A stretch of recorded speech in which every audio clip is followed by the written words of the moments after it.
You don't need the government to be married. The government needs you. That's what I'm saying. So what would be your biggest piece of advice for me if I want to attract my soulmate into my life? Be definite about what your life is so that she knows what she's getting herself into. Do you think monogamy is what human beings were designed to experience? Monogamy is kind of a byproduct of intimacy. Intimacy demands monogamy. You're going to love me no matter what now. That's unconditional love, right? Yeah, but there's no such thing. There's no such thing, right? Rabbi, I'm so glad you said this. About psychedelics and Judaism. Were psychedelics put here by God for us to consume to expand our consciousness? Medicinally, definitely. But as a lifestyle, absolutely not. So what is Judaism? Judaism is monogamy and intimacy with God. How many kids do you have, Rabbi? 14. You have 14 children? Seriously? So far. With the same woman? Yes. It begs the question, are men and women equal? No way. People call my guest today the Tony Robbins of rabbis. And honestly, I get it, because just like Tony, he does not let you stay comfortable. He pushes, he challenges, he tells you the truth about yourself, even when you don't want to hear it. And that's why I love Rabbi Manis Friedman, who's a Chabad rabbi, a best-selling author, a teacher, and one of the most distinct voices in the world of relationships, spirituality, and what it actually means to live a life filled with purpose. His reach goes way beyond the Jewish world. Secular people, people of every faith, people who don't even believe in anything, they all find something in his teachings that wake them up. And today he's here with us.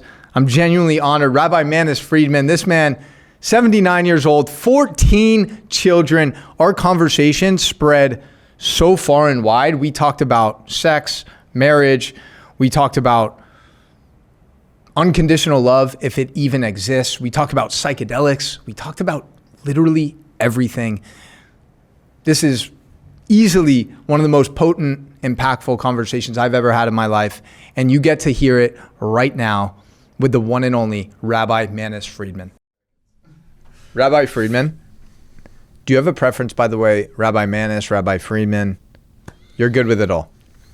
I was thinking about this, and I told you before we started recording about this incident that I had this past weekend where a woman and I randomly started a conversation, and she mentioned that she went to Minnesota 40 odd years ago with a retreat with you in Minnesota. I was like, what? They're teaching Torah to women in Minnesota in the 1970s? And it made me think about your longevity, about the fact that you've been doing this thing for 40, 50 years. And it made me think, who does this guy remind me of? And I made this reference. Rip Van Winkle. No. Oh. Let me know what you think. I believe that you are the Tony Robbins of rabbis. I'm a little short for that, but. How do you feel about that reference? I understand it. Yeah. But he's not a nice guy. He's not? You've had some interactions? No. But everybody who has, you don't cross him. Interesting. Anyway, what's the difference? But I appreciate the compliment. Yeah. And I'm like I said, I'm very, very honored to have the opportunity to connect with you. One of the things that I really resonate with about the way that you communicate and deliver messages is your authenticity and the fact that you're willing to talk about things that are oftentimes considered taboo in Judaism, like sex, like masculine, feminine energy, right? These things that are such important issues that a lot of people in Judaism. Exactly. Exactly. And I think right now, how long have you been married? 50, 60, a long time. My parents have been together 48 years. And I'm like, as a 35-year-old, I'm single. I hope someday soon in the near future to find my person, to attract my soulmate, to start a family. I feel like it's kind of challenging. You know, in the era that we're living in, especially in a place like Miami, that might just be a story that I'm telling myself. But in 2026, why is it so much more challenging to have these long-term sustainable relationships between a man and a woman? Yeah, actually, Miami used to be the place where everyone had been married for 50 years at least. Yeah, right? All the retired people would move there. Yeah. Times have changed, Rabbi. I think it's because people don't know what they want. The hardest people to get along with are the ones who don't know what they want. Because you never know where they are. I also feel like there's like this idea of shiny object syndrome. Like I could just open up this dating app or open up Instagram and there's just limitless options, or at least there's that perception. Yeah, there is a perception. I can marry anybody. Well, no, you can't. First of all, you're not going to meet everybody. You're going to meet a limited number of people. And of those people, most of them don't want to marry you. So what are you left with? 2? What if, though, you are someone with a lot of options? How, from a selfish perspective, like I said, for myself, right? Hypothetically, as someone who's had commitment issues in the past, what would be your recommendation for me to just locking in and fully committing to that path of marriage? And by the way, is marriage necessary? Like, do you think we need to get the government involved with this divine union? Or can I just have a lifelong partner and never actually be married? You don't need the government to be married. The government needs you. That's what I'm saying. Yeah, so you register with the government that you got married for their needs, not for yours. So what would be your biggest piece of advice for me if I want to attract my soulmate into my life? Be definite about what your life is so that she knows what she's getting herself into. Marriage means, will you join me in my life? And I say, well, what is your life? Oh, I don't know yet. So what am I joining you in? Yeah. Do you see, I think the divorce percentage in America is roughly 55%, right?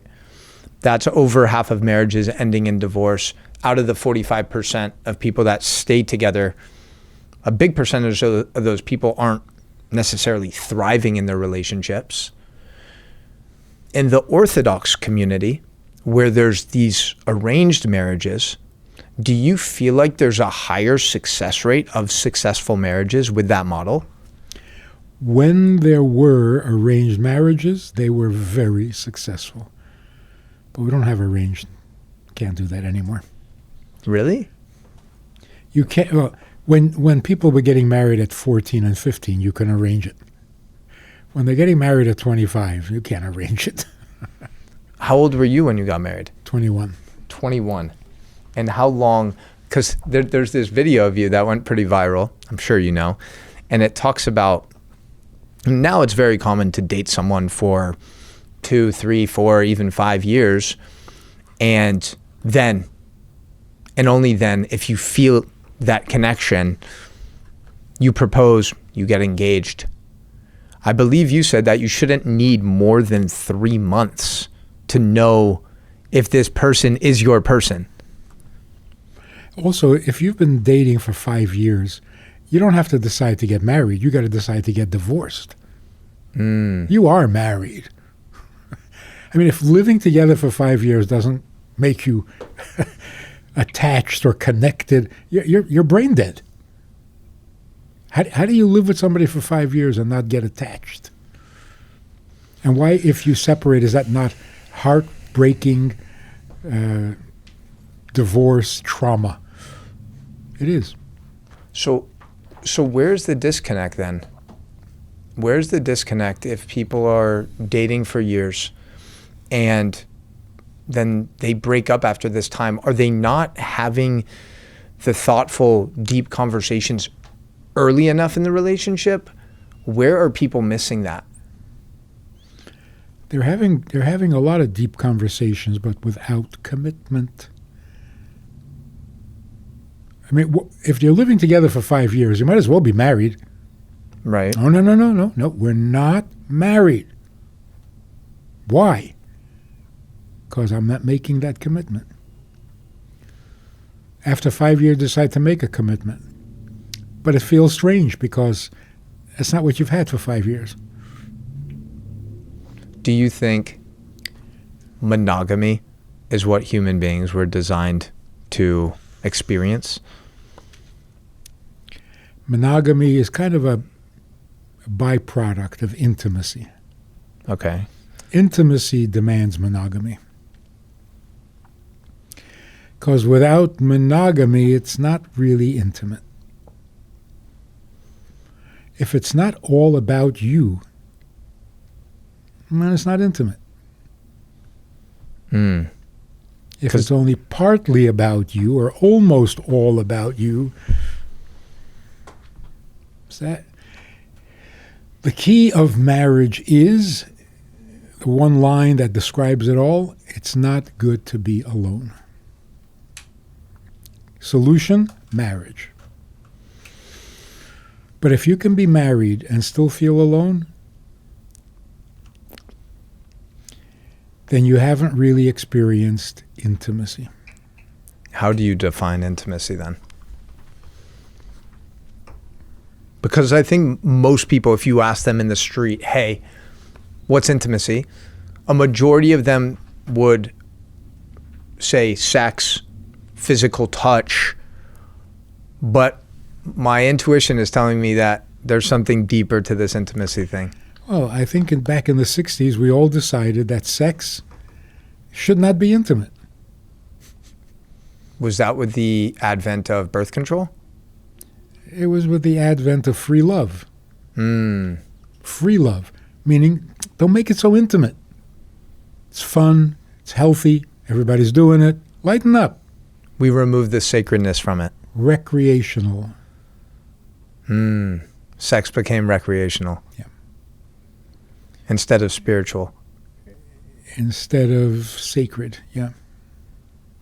So what is, someone's listening, they're watching this, they're in a relationship right now, but maybe they're lacking that intimacy and that deep connection. How can you get it back?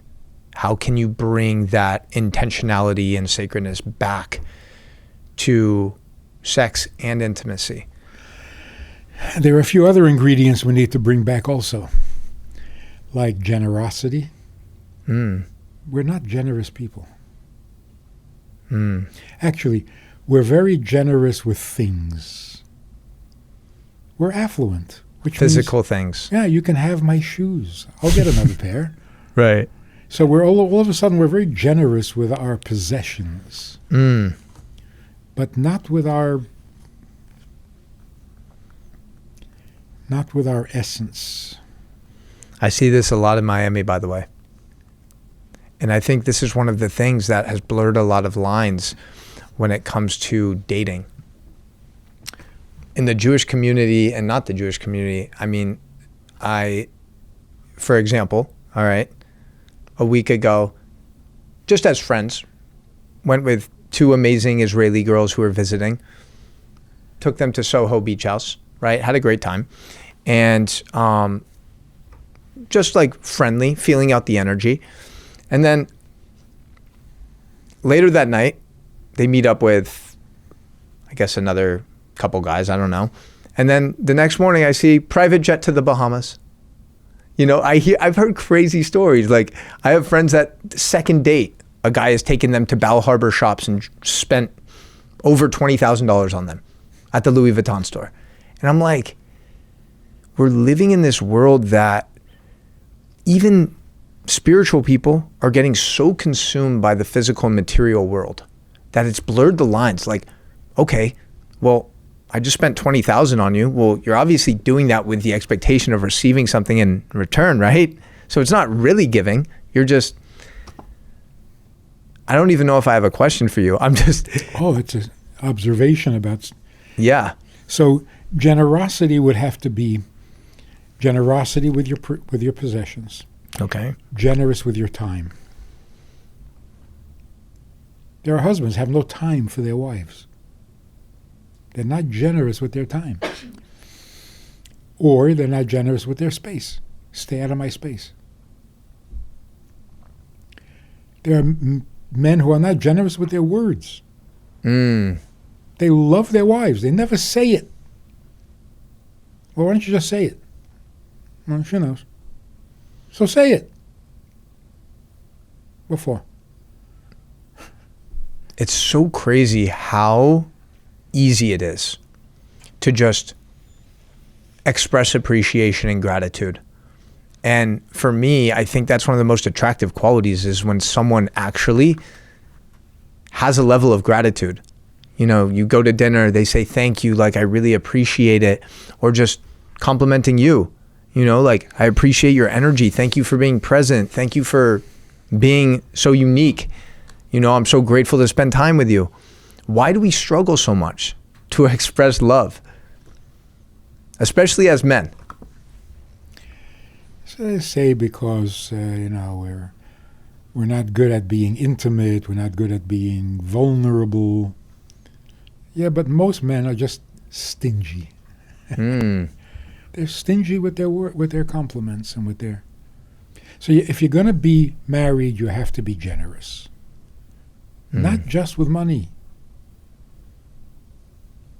Second thing is, you have to be respectful. You can't be casual with your own wife. What would an example of being casual with your wife look like? You let yourself be sloppy. You would never do that with anybody else present. Right. But with just your wife, just my wife, What, she can see all the ugly side of you and it won't affect her?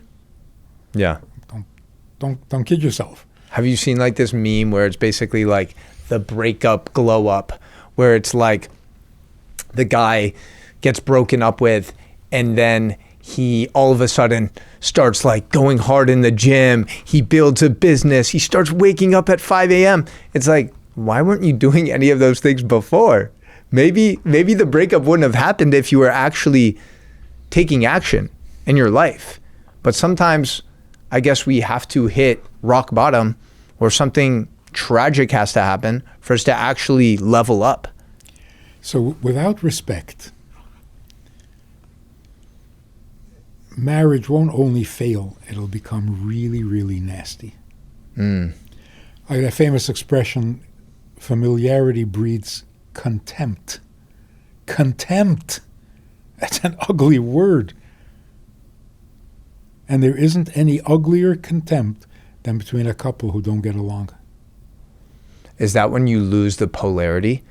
Like there's been such blurred lines between the masculine and feminine energy. There's a lack of trust. There's a lack of passion, where it's like there's none of the masculine feminine polarity that is required in a healthy relationship. Well, if you're living together. Yeah. You don't want a roommate. You're playing with fire. If you lose respect and you live together, it's not going to be pretty. The only way to protect yourself from that is to maintain a healthy respect for each other. Like a couple are sitting at home having breakfast and the doorbell rings and the wife says, "Hang on, I got to get decent." Not for your husband? With him, you don't have to be decent? How do we get that so backwards? You have more respect for the pizza delivery guy? For him, you get dressed. For your husband, no? No, we're married. What does that mean? What does that mean? So it seems like oftentimes people get too stuck in their comfort zone. Once they feel like they've accomplished the goal of being with this person, it's like, all right, I'm good. I don't need to try to become a better version of myself anymore. You're going to love me no matter what now. That's unconditional love, right? Yeah, and but there's no such thing. There's no such thing, right? Rabbi, I'm so glad you said this. this is what I've been wrestling with, because, you know, you hear this term thrown around all the time, unconditional love. It sounds absolutely amazing. I would love to know what that's like. I think my parents actually, at this stage of life, unconditionally love me. I think my mom always has. I think naturally, there's always conditions to love. Hey, if you get good grades in school, then I'm going to love you fully. If you score 20 points in the basketball game, then I'm going to show you that you're fully worthy of my love. But the unconditional love, that's just with God, right? Not even with God? Really? That's why we get married. Okay. Marriage is unconditional. Emotions can't be unconditional. What do you mean you love me no matter what? I'm not lovable. Yeah, well, I love you. It's not me. If you, like I say, if you can love me in my condition, you don't know what love means. Like, how could you? You tell a kid who's misbehaving, oh, I love you very much. And the kid says, you're crazy. What are you loving? I'm an obnoxious kid. So I love you anyway. Well, you obviously don't love me. I mean, imagine a non-Jewish guy says to me, you know, I don't like Jews. I'm not comfortable with Jews. With you, I'm comfortable. I don't even think of you as a Jew. Well, then you don't think of me, period. Yeah. Because I'm a Jew. So what does it mean? If you're lovable, people love you. If you're not lovable, people are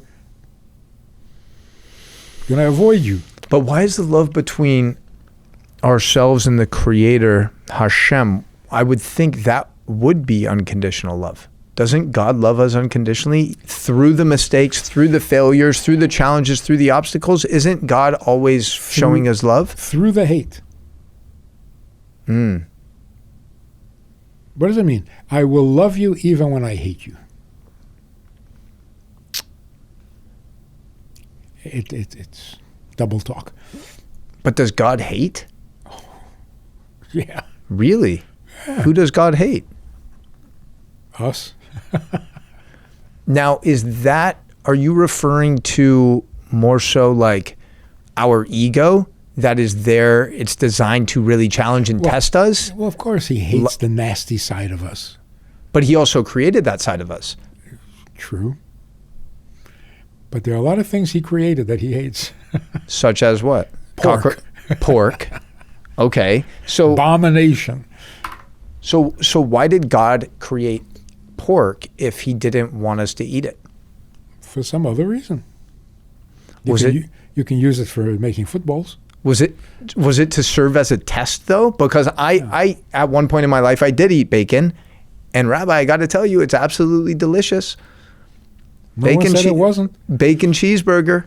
Don't judge me. So did God create pork so we can enjoy things like that? Or was it a test? Hey, can you remove your desire for this instant gratification that the pork's going to give you and stay strong and aligned with your highest self? Not just as a test. There is really something unholy about pork. So God really does not approve, and he wants us to be on the same page with him. Aren't pigs the filthiest animal? I'm pretty sure they don't have sweat glands, so they can't actually detoxify any of the waste.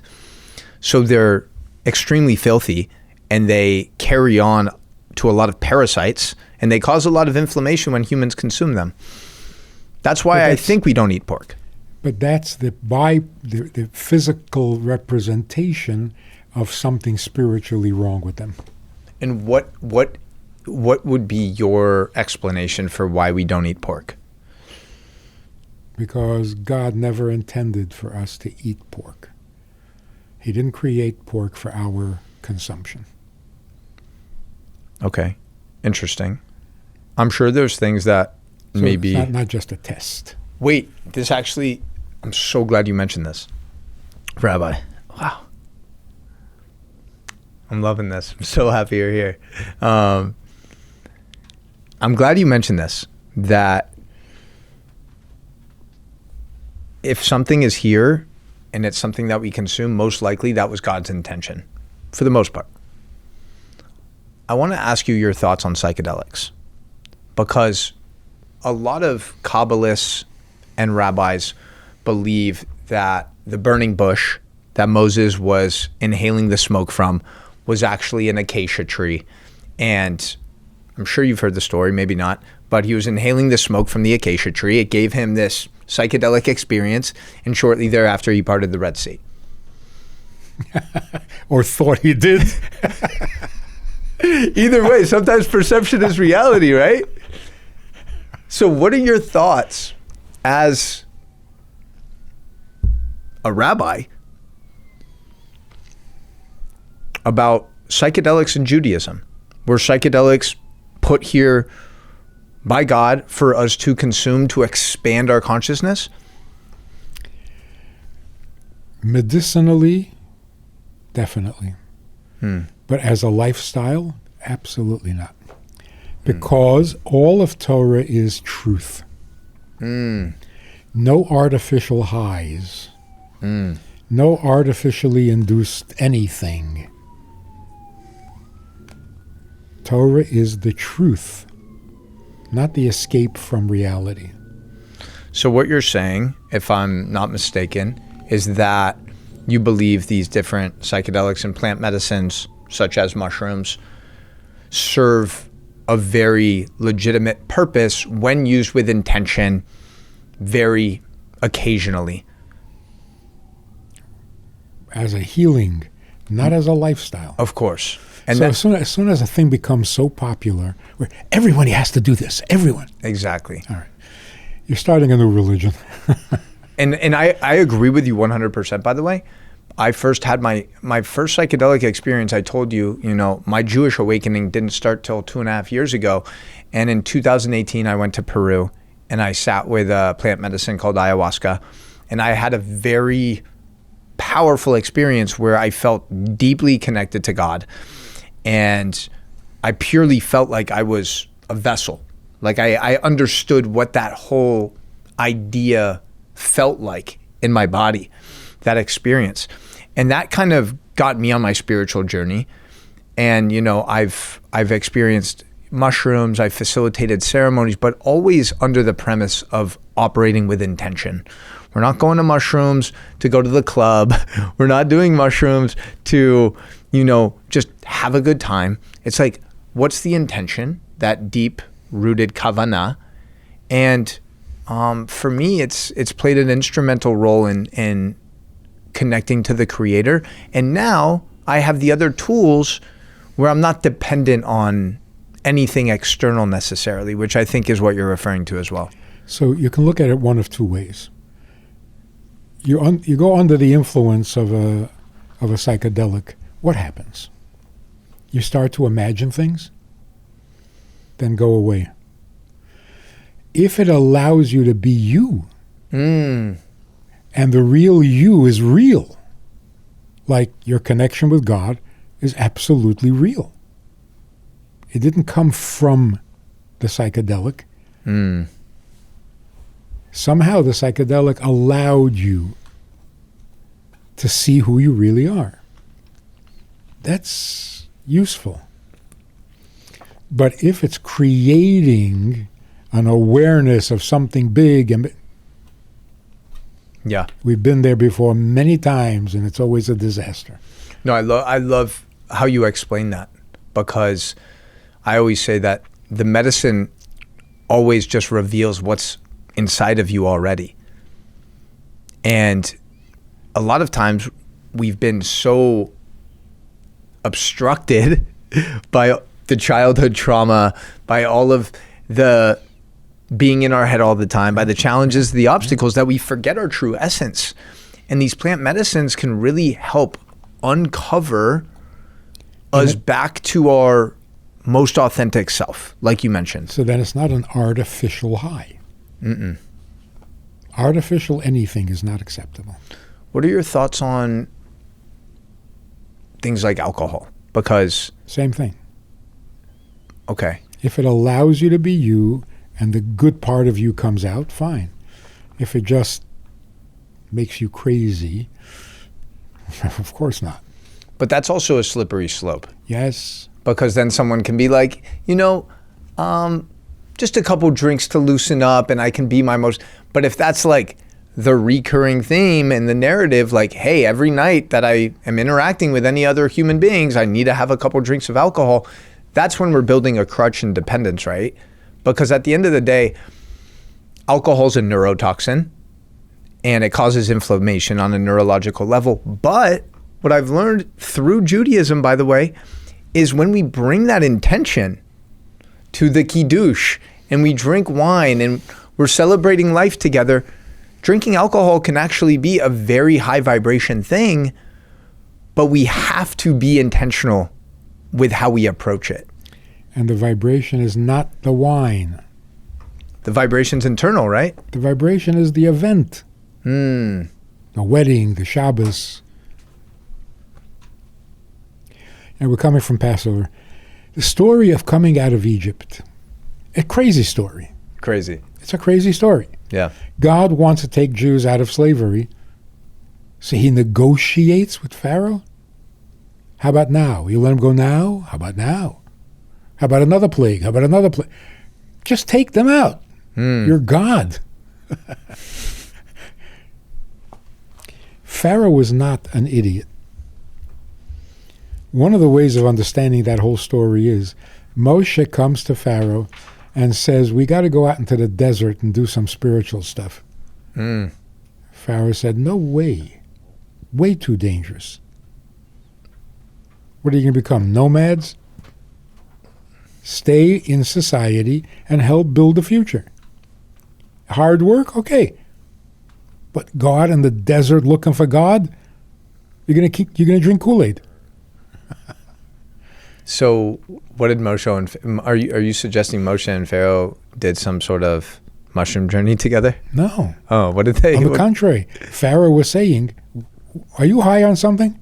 Okay. He was saying that to God or Moshe? He was saying that to Moshe. Okay. You want to take the people out into the desert to look for God? Every time people tried that, it would have been a disaster. You're gonna die. So I can't let you go. Not I'm stubborn. I'm responsible. After a couple of plagues, Pharaoh says, fine, take a minion, take 10 guys and go. Moshe says, nope, our women, our children.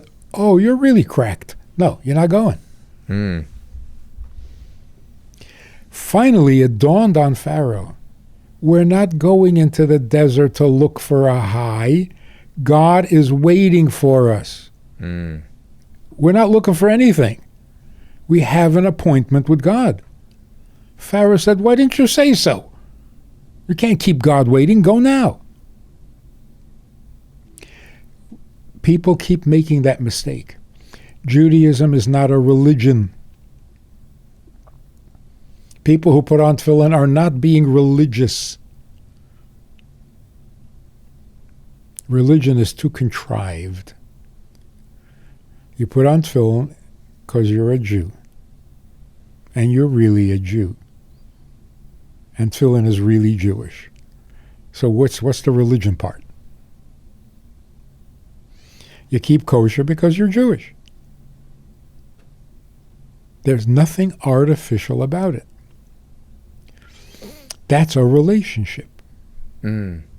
So what is unconditional about a marriage or about parents and children?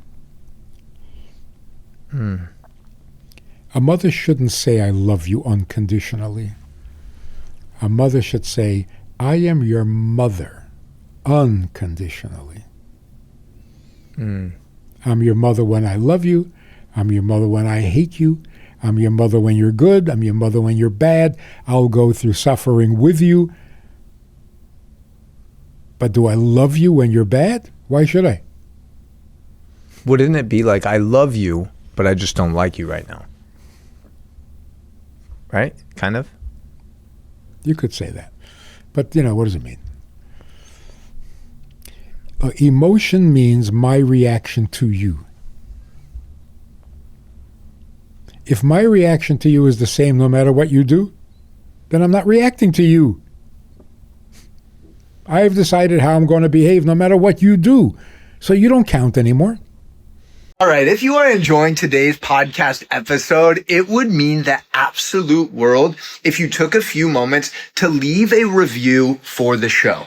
Whether you're listening on Apple, Spotify, or watching it on YouTube, it genuinely helps so much by leaving us a review. It helps me become a better version of myself, and it helps us reach more people and impact more lives, because the truth is, I don't have any paid sponsors for this podcast. It's a labor of love. So your positive reviews actually help in such a tremendous way in paying it forward for other people to find the show. And if you're not yet subscribed, please hit that subscribe button. It makes a big difference. And thank you. Thank you for being here. It genuinely means the world. Now, let's get back to the show. If my reaction to you is the same no matter what you do, then I'm not reacting to you. I've decided how I'm going to behave no matter what you do. So you don't count anymore. I'm curious to know, going back to this Egypt story, right? Obviously, the Jewish people escaped Egypt, created freedom, liberation, and also Passover is all about escaping our own internal Egypt. And I'm wondering for you, if you're open to sharing, what is an inner Egypt that you have escaped in your life? I was very antisocial as a teenager. I couldn't imagine speaking to a stranger, speaking to a crowd. I avoided crowds, I avoided people. Even in class, I'd never raise my hand. I was invisible.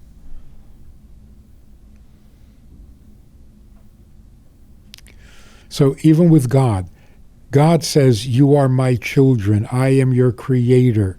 You will never end this relationship because I will never give up on you.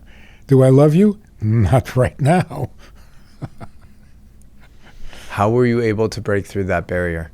Because I actually struggled with the same thing. I was terrified to speak. I wasn't antisocial, but I was just very insecure, and speaking in front of people was something that terrified me. So obviously now it's what you do for a living. It's what you've done for the last, 4 or 5 decades. So how were you able to go from this shy, antisocial boy to who you are today? So I was in the yeshiva in Montreal, Chabad yeshiva, and one day the Rebbe said to the yeshiva, make sure that every student goes to a different shul on Shabbos afternoon and delivers a Torah thought. I heard about it and I thought, yeah, well, fine. There are those who are going to do that. But I was told that there were no exceptions. I said, I can't do that. They said, yeah, you're going to do that. And I had no choice. So you just started. You just leaned into the discomfort. Basically, you were forced to. How old were you? 18? Yeshiva age? 16. 16, 17. It was very, very difficult the first 2 times. Then I saw the reaction. I said, whoa, this is amazing. People light up. People are like, can't not do this. Yeah. So it went from can't do to can't not do. Isn't that interesting how like you do something and then you see the impact it can create, and then it's almost like it kind of connects you to your purpose. I'm sure that journey also helped. I know you talk a lot about the importance, especially for men, to be connected to their purpose, right? And I think it's another area where a lot of men are struggling to discover themselves. What did that feel like? Like if someone's wondering like, hey, am I on the right path? Am I pursuing my purpose? Is there a feeling that they should experience? No. Because then it's probably not their purpose. Okay, so how does someone know if they're pursuing their purpose? So here's the really scary thing. What does it mean to have a purpose? You make one up? Today I think my purpose is going to be, that was not. I'll come up with a better, you can't do that. Purpose means before you were born, there was a purpose for your coming into the world. Not your purpose. The purpose for you. So when you say, what is the purpose of life? You basically believe in God. Because if there is no creator with a purpose, then there is no purpose in life. So are you saying, sorry, were you going to continue? You can't make up a purpose after the fact. So you you're can't saying, build a car and then think, what's the purpose of this? So you believe that our purpose is predestined. That's what it means. So would you say that you have to understand your birth chart and the way that the stars and planets were aligned when you were born, which I'm a huge fan of, by the way, understanding all of those things astrologically, I think is a valuable start. At the end of the day, I do believe action is required for one to fully have the awareness of what their purpose is. What you see in the stars will tell you who you are, not why you are. It'll tell you if you're strong and weak, what you're, but why? The stars can't tell you that. Only God can tell you that. What about understanding the significance of your name?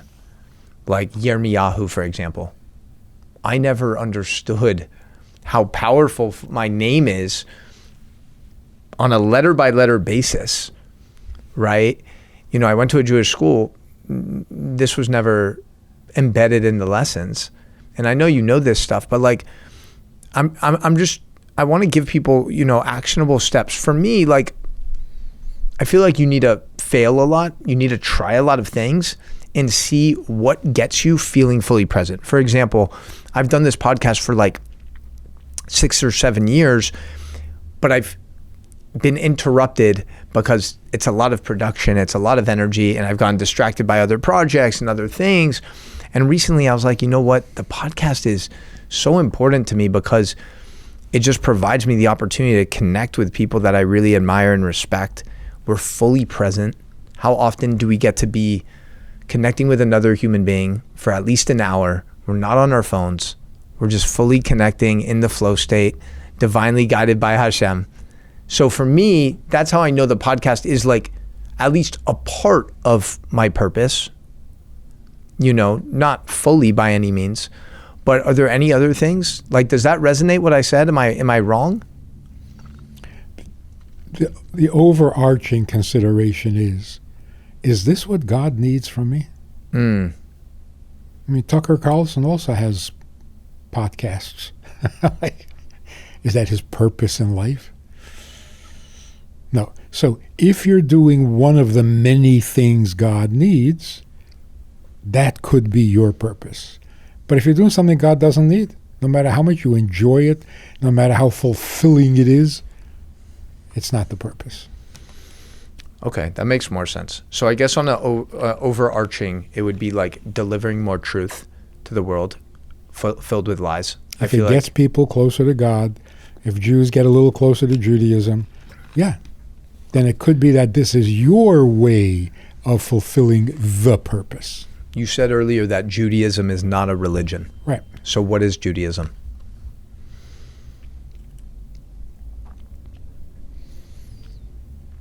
Judaism is monogamy and intimacy with God. Aren't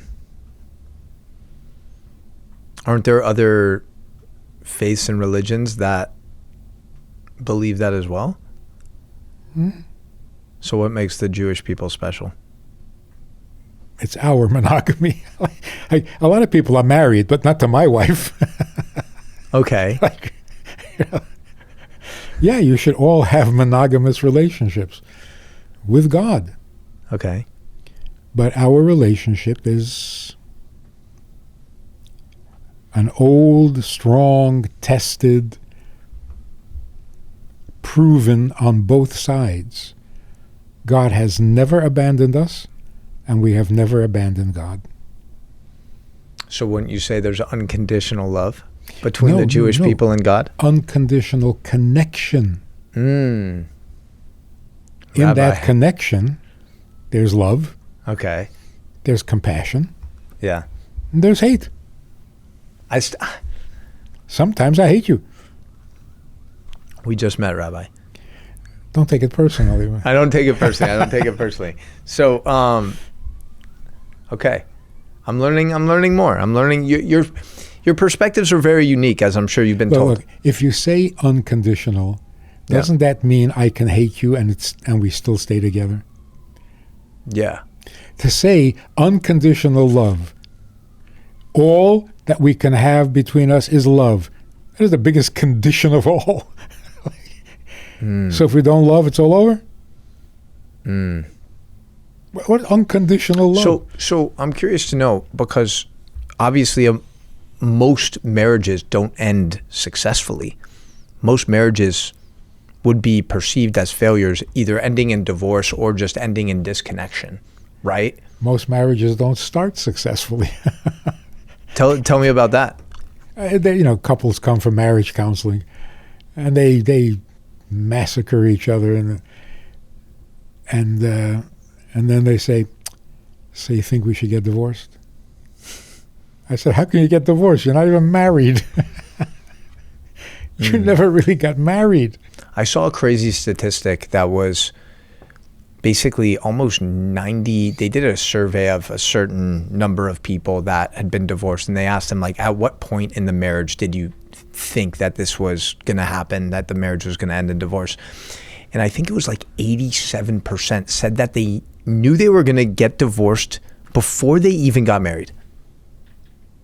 And I was like, how is that even possible? So you're literally signing up for something that you know deep inside your soul is going to end in failure. Like, why would someone do that? I don't know. It's crazy. This couple came to me and said, "We're very much in love and we would like to get married. Would you do the wedding for us?" I said, "You're in love?" They said, "Yeah." I said, "Well, then too late.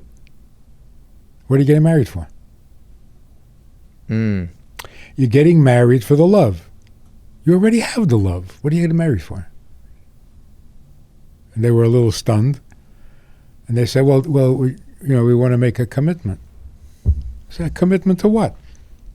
What's your commitment? That you're going to stay together if you don't love each other?" "No, you won't." Commitment to always love each other? You can't commit to that. There's no way you can promise that. What are you doing? If you're getting married for love, don't bother. So why should you get married then? For oneness. Oneness. Achava, the word love, right? I think numerically in Gematria adds up to 13. And echad also adds up to 13. So love equals oneness. And oneness is the antidote to aloneness. Aloneness. Yeah. Finish a sentence. They're sharing a drink they call loneliness, but it's better together. Billy Joel. They're sharing a drink they call loneliness, but it's better than drinking alone. Loneliness you can share. Two lonely people get together, it's beautiful. But alone, you can't share that. So let's say, hypothetically, right, I don't feel alone. I'm single, but like I have great friendships. I have other meaningful relationships. I'm connected to my purpose. If the main mission or the main goal, objective of getting married is to feel less alone, I just feel like that is not the reason I should get married.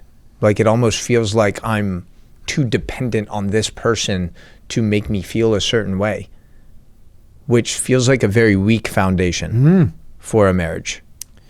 I gotta tell you this. Am I wrong, Rabbi? Psychology came up with a brilliant insight. Okay. Vulnerability is not a weakness. Is that true? You wrote the book, Divinely Vulnerable, Rabbi, so I feel like you're the one who should answer that question. So what I'm saying in the book is God is infinite in everything. Infinitely smart, infinitely strong, infinitely old. He's also infinitely vulnerable. We're only a little vulnerable. He's infinitely vulnerable. And yeah, it's not a weakness. Can it be a weakness, It's a greatness. Well, if vulnerable means capable of being hurt, then yes, a weakness. But if vulnerable means I don't see a purpose in my life without you, that is not a weakness. That's a bigness. Bigger than me. So, I mean, if you really want to get into the ultimate truth, God created the world because it's not good to be alone, and he was completely alone. So he created the world to not be alone. Why? What's wrong with being God and being alone? Seems ideal, no? Boring, a little bit. So God said, it's not good. What's good about it? It's impressive. It's not good. It's like being perfect. The worst thing that can happen to someone is to become perfect. It's just an illusion. It's not possible. Even if it was possible, it would be a disaster. Because being perfect and being dead is exactly the same thing.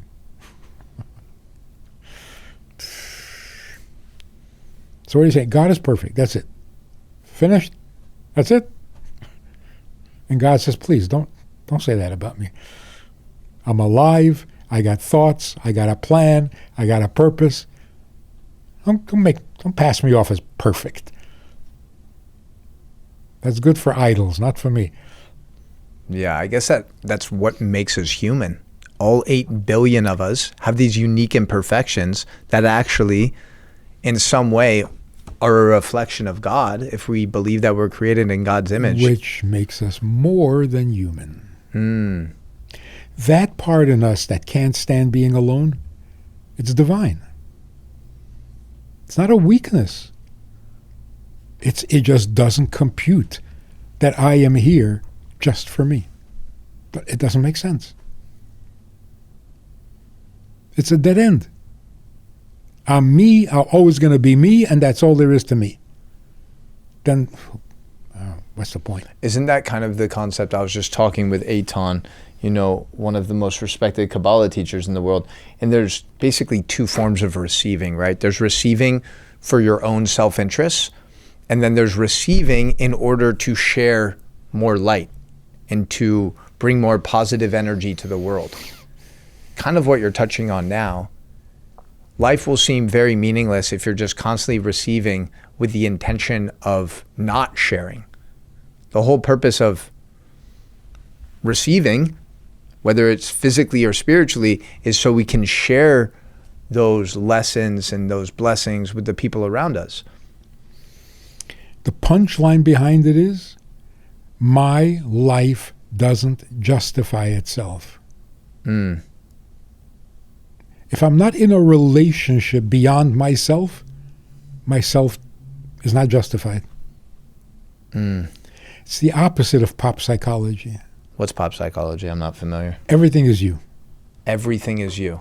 Love yourself, validate yourself, put yourself first, do what you feel is right, follow your bliss. It's so not true of the human nature. I don't want to be me. Not that I got anything against me. But I was born me just to be me, and I'm going to die being me. I don't see the purpose. It's about becoming we. Is that what you're saying? Because you love being you, Beyond right? yourself. Beyond yourself. How many kids do you have, Rabbi? 14. You have 14 children? Seriously? So far. With the same woman? Yes. How many of those 14 are twins? None. None? We didn't cheat. Rabbi, you are an absolute legend. Me? I mean, you were a legend before I knew that. Yeah. But now I'm just like, wow, if I'm a legend, what's my wife? I mean, she's on a different level. That's right.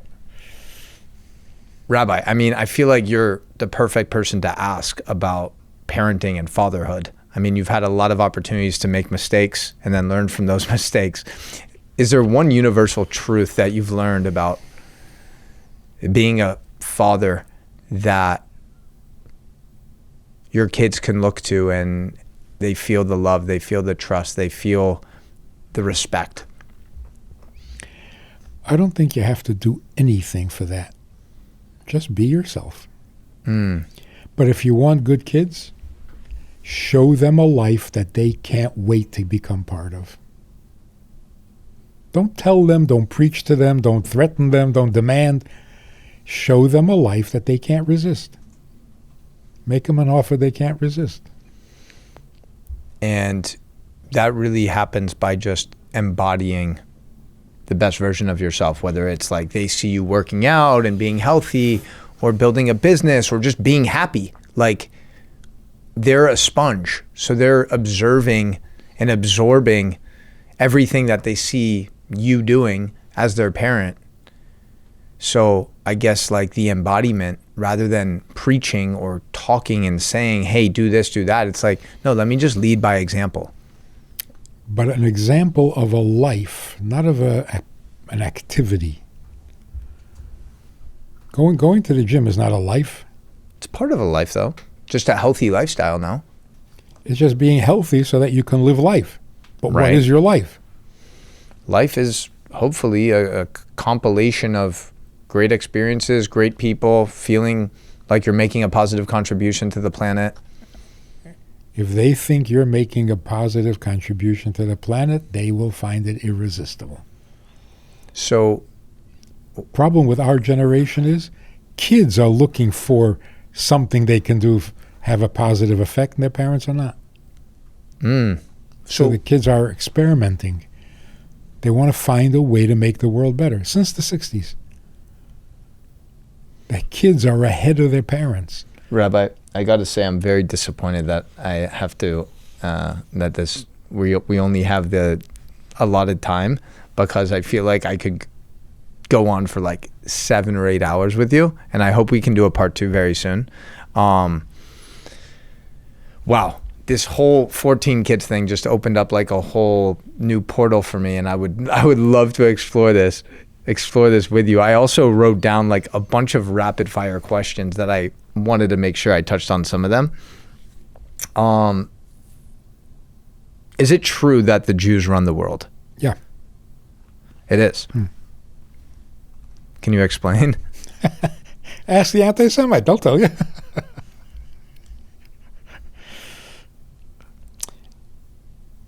We were chosen to take responsibility for the welfare of the world. Have we done a good job? Under the circumstances, whenever they weren't shooting at us, we were teaching and sharing and having a very positive effect. And if they would stop shooting, we could do even more. What is the best thing a parent can say to their child? I can tell you the worst thing. Let's hear it. Can you just sit quietly and be a good boy? That is so bad. Sit quietly and don't make trouble. That's a good dog. A human being, by definition, is never content being human. You know, my dad, when I was younger, and I used to get in trouble all the time in school, would make me be in my room and just write hundreds of sentences. I will not talk in class. I will not talk in class. And it actually subconsciously programmed me to speak less and not fully communicate effectively. It's interesting how those moments and those experiences from childhood impact us as adults. So the best thing to say to the kid, it's not about you. It's not about you. And we do this, maybe not consistently, and maybe not consciously. But when you say, for example, it's bedtime, the kid says, I don't want to go to sleep. And you say, but it's bedtime. What are you saying? You're literally saying, this is not about you. Nobody asked your opinion. It's bedtime. There's a reality beyond you.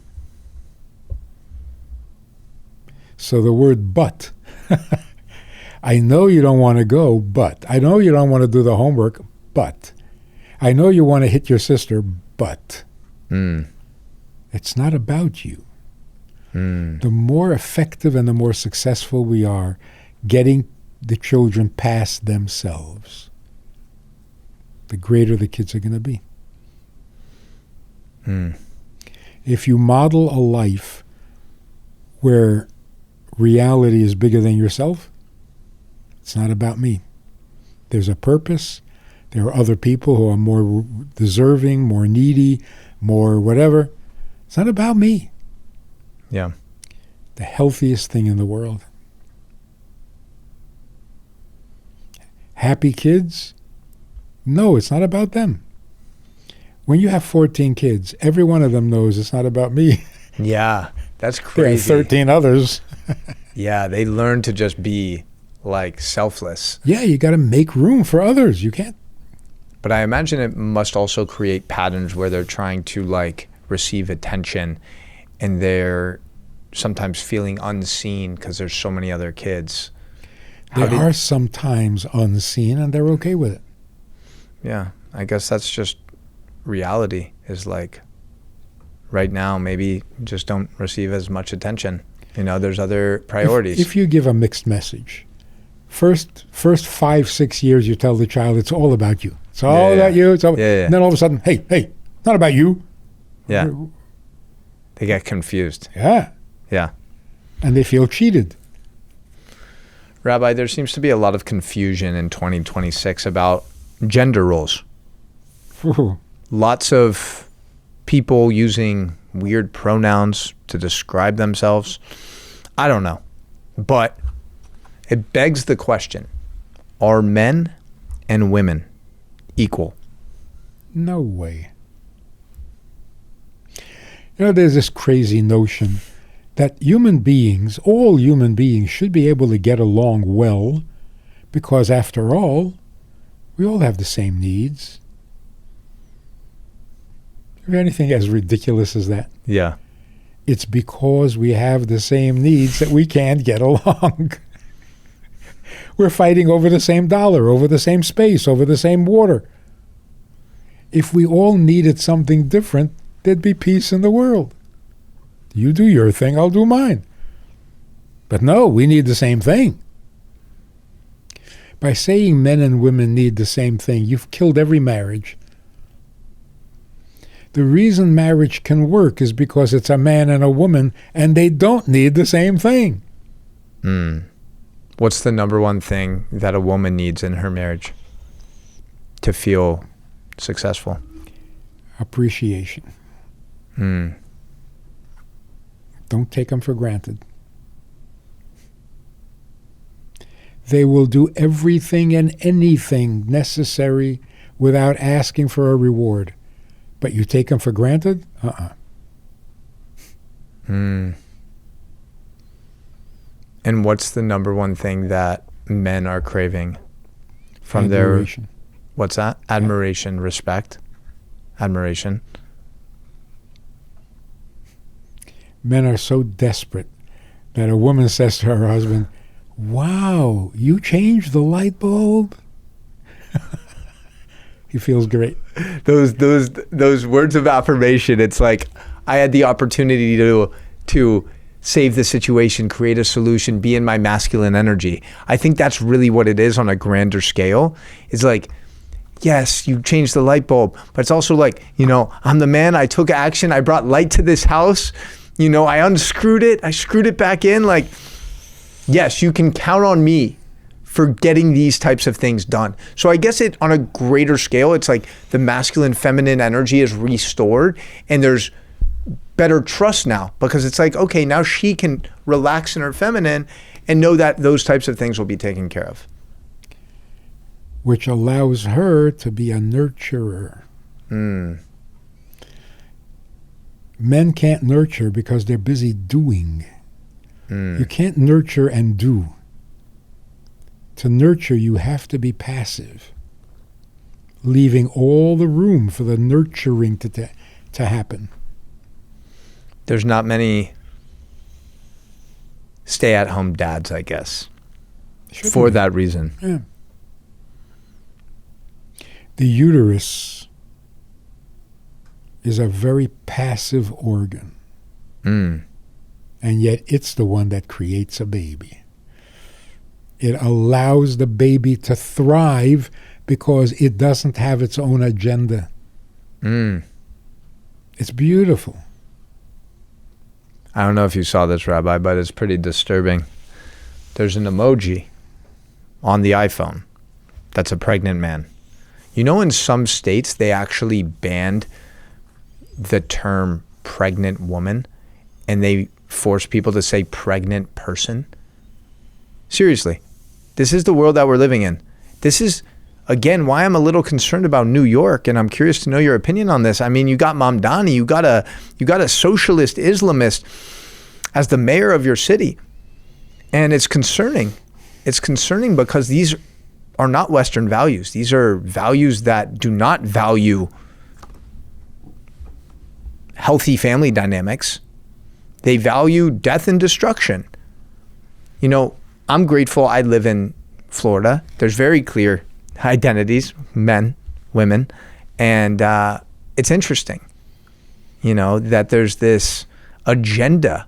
I think it is a very evil agenda that is designed to destroy the nuclear family. You see this in California. There's 8-year-old, 9-year-olds having sex changes, and their parents aren't even notified about it. It's like they're confused mentally. So I think changing genders is going to solve the problem. And then we see those same people, these transgender people, are committing a majority of these school shootings in the last 2 years because it's a mental health disease, but we're treating it the wrong way. Sorry, I just went on a very random tangent, Rabbi. I'm not even sure it's a disease. It's an insanity. When you don't know where you're going, you don't know why you exist, you don't know why you were born, you're going to go crazy. Maybe I try this, maybe I try that. I tried heterosexual, try homosexual, maybe I'm just the wrong sex. I mean, when you don't know truth and life becomes a big experiment, it's dangerous. Rabbi. A quick question on you have a question for me? Yeah, for everybody. Okay. Nature is so beautiful. Nature is so good. If only human beings would disappear. Because human beings are evil. True description? I would say this is the secular way of looking at the world. The godly way of looking at the world is nature is deceptively beautiful but deeply evil. The only good part is the human being who can bring a little decency into an indecent nature. Because in nature, everything dies. Everything dies. There's just one direction, annihilation. It'll rust, it'll burn out, it'll die. The human being comes in and says, but wait, there's some purpose that doesn't die. There is virtue that lives on forever. Can we reverse the trend in nature and make nature good again? Rabbi, you're 79 years old. Thank you for reminding me. You're 79 years old. And you've done a lot of cool things. You've impacted a lot of people. You've spread a lot of light. I'm curious to know, just genuinely asking you, I don't think I've ever asked anyone this. Like, how do you feel about that next transition? Like, is there fear about death? Are you at peace? I'm just kind of curious, your mindset at 79 years old. You would think that at 79, death would become a real concern. Not any more than when I was 30. You just getting started, Rabbi. I feel it. Death? I had no intentions of dying. We'll get you some peptides, get you feeling young again, baby. But I got to tell you, when I first came to Minnesota and started teaching, yeah, I invited people to come to a class at the university. 6 women showed up. I thought, I am so successful. 6. Now I'm talking to 8 million people every day. Drop in the bucket. There are 8 billion. Insane. So 8 million? That's embarrassing. 8 million, is that your social media? Really? Where are you biggest? On YouTube? Really? How many? I have no idea.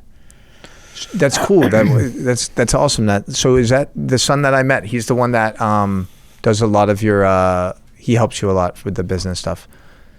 It's amazing. There's another son. Yeah.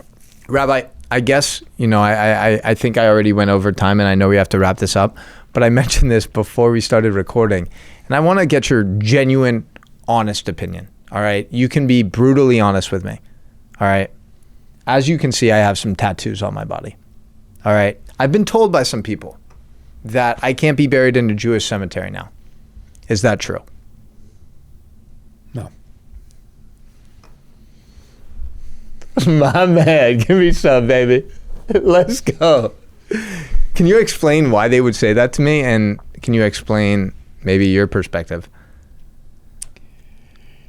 I'm not really sure, but I think tattoos used to be a religious, idolatrous practice. Well, if you're going to take an idol with you, nobody wants you in their cemetery. Like there goes the neighborhood, you know what I mean? Yeah. But it's not idolatrous. Decidedly not idolatrous. And it's not done as part of a religion. So it's a completely different thing. Are you allowed to disfigure your body? No, you're not allowed. Not any bigger sin than anything else. Wouldn't disfiguring your body also include like breast implants, lip injections, hair transplants? Like aren't all of these things actually a form of what you suggested? When they go bad. But I don't imagine when the Torah was written, people were getting boob jobs. Who knows? Who knows? They were very sophisticated. Really? Interesting. Maybe we'll dive deeper into that for round 2. Rabbi, I'm really I'm mixed feelings right now. I'm extremely grateful that I got to have this opportunity with you and connect. I hope you enjoyed it. That's pretty good. I didn't cough the whole time. Why, do you have a coughing problem? Yeah. Really? Do you smoke? No. Never smoked? A little bit? Cigar? Shabbat? Pre-Shabbat cigar? No? No, never? Never. Really? My father didn't. I didn't. What was a vice that you've had? Have you ever had like a vice, you're feeling a little naughty, like, what does the rabbi do? You mean besides chocolate? Dark chocolate? Because that's not chocolate. What's your favorite chocolate? Any chocolate. Really? Do you have like caramel, almond, dark chocolate? You can enhance it a little bit, but it's the chocolate. The chocolate. I got you. So I know what to get you next time, Rabbi. Okay. So that's your biggest vice. Chocolate? It's my favorite. Oh, okay. So there's another one. What's the other one? Oh, there are lots. Well, we can save them. A lot of vices? I think it's nice for a rabbi, to share vulnerabilities because, people think, oh, it's a rabbi. He does everything exactly perfect. But even yourself, you said that perfection is just a myth. It's an illusion. Mm. The goodness of it is an illusion. I think people can be perfect. And then what? Yeah. No one's going to relate to them. It's not a goal. Rabbi, do you have any final words for the people listening and watching? You're obviously a man with so much wisdom. I'm very grateful that you came here today. It genuinely means the world. I was looking forward to this conversation for a long time, and I really hope that we get to build a friendship from here on out. Are there any final words that you have for the people? To religious people, the question is a very simple one.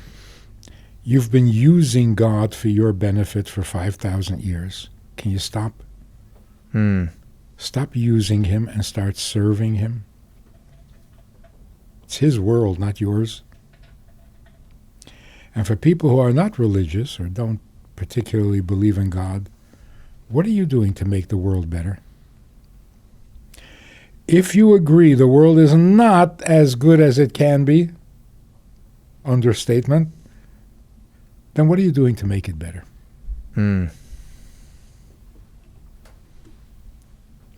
If we would all wake up in the morning thinking, what can I do to make the world a better world?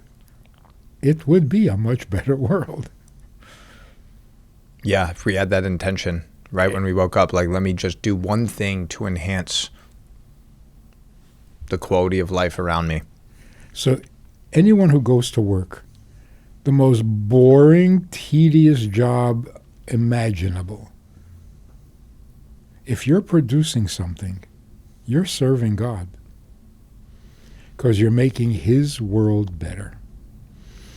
I feel like we did that today. How do you feel?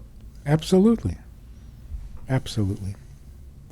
But we should be doing it all day long. All day, every day. I'll be back in the studio tomorrow if you want to come by. Round 2, Rabbi. I'm serious. Do you have any plans to visit me in Miami? Where in Miami are you? Bal Harbor, Surfside.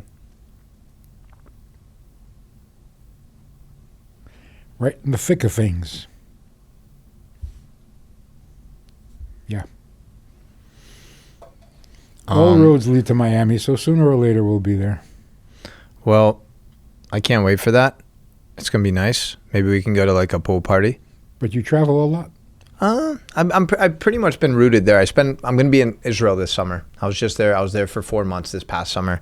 So ideally, I want to kind of have half Miami, half Israel. I feel there's a different connection, obviously, in Israel. And that's like Jerusalem East and Jerusalem West. Yeah. So we didn't really get a chance to dive deep into this book, but right here, Divinely Vulnerable. We talked a little bit about the importance of vulnerability. We're going to link to this book and your other book in the show notes. Guys, if you like this conversation with Rabbi Manis Friedman and myself, do yourself a favor and grab this book. I mean, it's pretty short. It's like 120 pages, and I'm sure there's massive amounts of knowledge and wisdom in here. I can't wait to read it on my flight back. And Rabbi, again, thank you so much. I know you're serving a lot of people on a daily basis, so the fact that you're able to stop by here for a couple hours is really meaningful for me, and I know for everyone who watched and listened, their life got enhanced significantly, so thank you. That's the name of the game. Baruch Hashem. Yeah, thank you for the opportunity. Rabbi Manis Friedman, everyone. Make sure to follow, subscribe, and the rabbi challenged me to potentially grow out my beard like his. So who knows, maybe round 2, I'll be looking a little different. Rabbi, I don't know. I think maybe I need the peyote going. I think that's maybe what I need to attract my wife. The peyote, I'm telling you, Rabbi, there's something about the peyote, the energy. Did we get some good pictures, by the way? We did? It's already on Instagram. Oh, amazing. Baruch Hashem. Rabbi Manis Friedman. I think I acknowledged you enough. You're a living legend. And truly, it's an honor. Thank you. My brother.